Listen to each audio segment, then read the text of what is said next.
Hi there, it's Jenna from scribblinggrace.com. Today I have a tutorial for you on creating loose watercolor sunflowers in your journaling Bible. So I started off by putting a piece of printer paper underneath the page I'm working on, and I'm grabbing some of my watercolors. I'm using Kuretake Gansai Tambi watercolors, same watercolors I use all the time, and I just picked up some colors. So I got two yellow colors, one kind of a bright yellow, one more of orange, two green colors, though you really only need one, and a brown and a purple, but you don't necessarily need the purple either. And so I have my water and a size 10 large round paintbrush. This is just some cheap synthetic paintbrush from the craft store. And so start off creating these. The whole point is to be really loose, be really quick about it. This whole page took me under 15 minutes to do, so you can tell it's really a pretty fast thing because you want to be quick, and I feel like the quicker you are, the looser you are, and that's the whole point to this practice. So I just drew out some circles to give me a guide on my center of my sunflowers, and then I'm just taking my brush and just drawing lines outward with that bright yellow color. I'm just kind of soaking in some extra strokes where I feel it needs. I'm not paying attention too much on the width of each of my strokes. I'm just going really fast, just getting that general shape out there. That's what we want. We want to get the shape, and you'll know at the end that it's a sunflower. That's the whole point. It's an impression or abstract type of view of a sunflower. So that's the basic shape. Now I'm going to go ahead and switch to my green and do the green while that first layer of the sunflower is starting to dry. The thing about Bible journaling pages is that they're so thin, so they do dry really fast, and they obviously are really smooth too, so they react very differently than if you were to do this on watercolor paper. But I would definitely recommend trying this on watercolor paper and practicing that way. It's a great way to practice. And for this, adding this green in, there's really no technique to this either. I'm just grabbing that paint and getting it on my page. I'm trying to be somewhat fast and messy with it, because if I focus too hard and I go too slow, then I'm going to worry too much about the shape, and it won't be as loose and it won't be as abstract as I want it to be. This is a great technique for those of you who are hesitant about painting in your Bible, or you are one who tends to be a perfectionist with your painting. This is one of those things that I love to do every now and then because it really gets you out there, and you can't really focus too much on each little aspect of it. You got to just be fast and just have fun with it. That's the whole point. We're just spending time in God's Word and enjoying the process. So now I'm going to go ahead and add a little bit more to my sunflowers. I'm using that orangey color, and again, just adding some strokes all around that center circle to make that sunflower look. It also looks like little suns, which is perfect because they're sunflowers. Again, just adding that color into the sunflower. And so I'm not worrying either if some of that green gets into my sunflower or some of the colors meld together. That's just part of the process.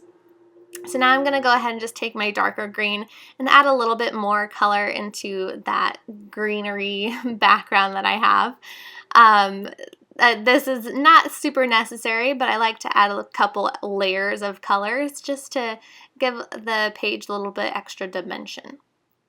So I also want to point out, because I always get a lot of backlash whenever I post pages where I go over the text on the page, I want to point out that I can read it all, but it also is a completely personal decision on if you want to cover the text or not. So definitely, if you don't want to cover the text, you can definitely try to scale this down, or you can do this on a separate sheet of paper and tip it into your Bible. There's lots of things.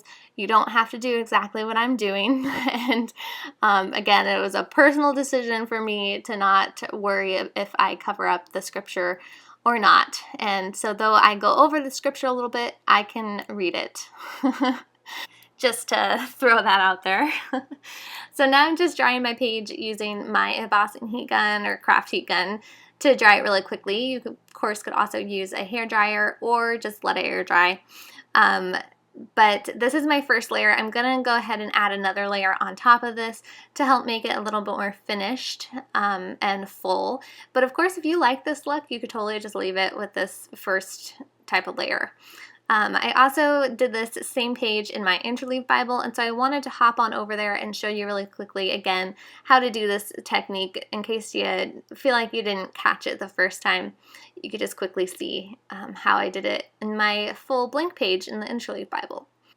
I also want to point out that all of these supplies that I'm using will be linked in the blog post that goes along with this video at scribblinggrace.com/loose sunflowers, and I will put that link in the description below. So again, I just quickly blotted on the colors. This time I added quite a few layers in the green area, and quite a few layers in the sunflowers. You can see some of my brown kind of blended into the sunflowers itself, which is totally fine. That's part of this practice. Again, the whole practice of this is to just get that paint on the page, create it fast, create it quick, and just have fun with it. And now I'll go ahead and get back to my 2-inch margin Bible. So I'm just going to go ahead and take my yellow and add another layer on my sunflowers. Again, just really quickly swiping on that color, going from the inside of that circle to the outside, or the edge of that circle farther out. This just kind of helps to give it a little more finish, fill in any of those white spaces that I want to fill in. If there are white spaces, you can definitely see there still are some, especially between the sunflower and the green area. That's totally fine. Again, this is all about just being loose, giving that impression. I'm going to go ahead and blot a little bit more into my centers. One thing about watercolors, if you aren't aware, is that they dry lighter than they appear when they're wet. So that's just something to keep in mind. That's another reason why layers are a good thing, because it can help add extra color as the colors kind of dull once they dry. You'll also notice that particularly in the centers right now, the watercolors are pooling in areas, and so I'm just taking my paper towel and blotting those up a little bit. Unfortunately, because the Bible pages, they're still a lot thinner than a normal piece of paper, or especially a watercolor paper, so they do tend to crinkle and create those pools of color. So that's kind of something that's a little bit unavoidable. It does depend on the amount of water that you use, so there's lots of factors to it. For this page, I didn't get too much crinkly spots other than this center of my sunflowers. And I get asked a lot if the pages crinkle, and that is something that, yes, the pages can crinkle with the watercolors, but I find that over time, closed in my Bible, they flatten back out. But again, if creating or painting directly in your Bible is not for you, it's a personal decision for everybody. That's totally okay, and I would suggest painting this on a separate piece of paper and tipping it into your Bible. Now from here, I could always add another layer, try to soften up some of the lines if I wanted to, but I like it the way it is, so I'm just going to leave it that way.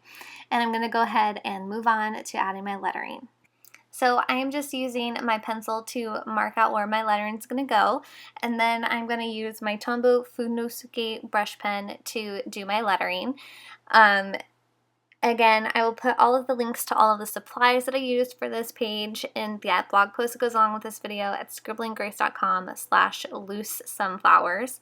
And I'll also put links to all of my lettering tutorials that could help you with this. So I have a tutorial on brush pen calligraphy, as well as bounce calligraphy, which is particularly what I'm doing for this page, which is just brush pen calligraphy with a little extra bounce to it. And I also have a tutorial on faux calligraphy and 10 hand lettering styles and things like that, and they all have free printables attached to them as well. So be sure to go check that blog post out for all those helpful things.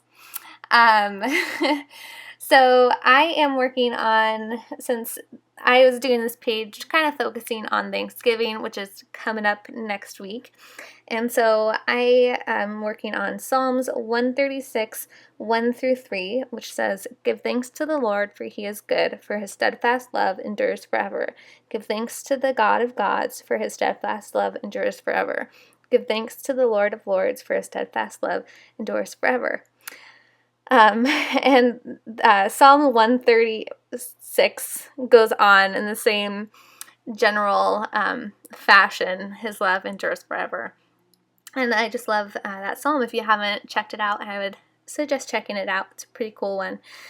Okay, so now I just added my lettering. I decided to write out "Give thanks to the Lord" for this. In my interlude version, I wrote out "Give thanks to the Lord," and then also "His steadfast love endures forever," and I'll show you a pic at the end of this video. So now I'm going to go ahead and just finish up this page by adding a little bit of highlight or shadow using my white Uniball Signo gel pen. That just helps my lettering to pop a little bit, and that's it for my page. This page really is a fun one to do, and I hope you will give this tutorial a shot because it really is a good one, especially for us that are perfectionists. It helps to let go of that perfectionism. It also is a great one for beginners because it doesn't need to look anything perfect or perfectly like a sunflower. It can be impressionistic, it can be abstract, so just keep that in mind. So this is the back side of my page. You can see that ghosting from the lettering and the darker parts of my sunflower, but that was it. The ghosting is something that will be easily covered up as soon as I do anything on that other side of the page. You'll never notice that ghosting, and it didn't actually bleed through the page. The thing about supplies for Bible journaling is that a lot of supplies bleed through the journaling page. Especially if you don't prep your page. I did not prep my page. I hardly ever do, and I only use supplies that I know don't bleed through. So again, I'll put all of those links to the supplies that I'm using in that blog post that goes along with this video. scribblinggrace.com/loose sunflowers, and that link will be in the description below. So this is the interlude Bible version that I did. It's almost exactly the same, but I had a lot of fun doing this page. It was such a fun practice, and I think it turned out really cool, and you can definitely tell that it's like a sunflower. So I hope you enjoyed. If you enjoyed this video, please give it a thumbs up and subscribe to my channel if you haven't already, and be sure to go check out that blog post for all the supplies and links and stuff like that. All right, have a great day. God bless.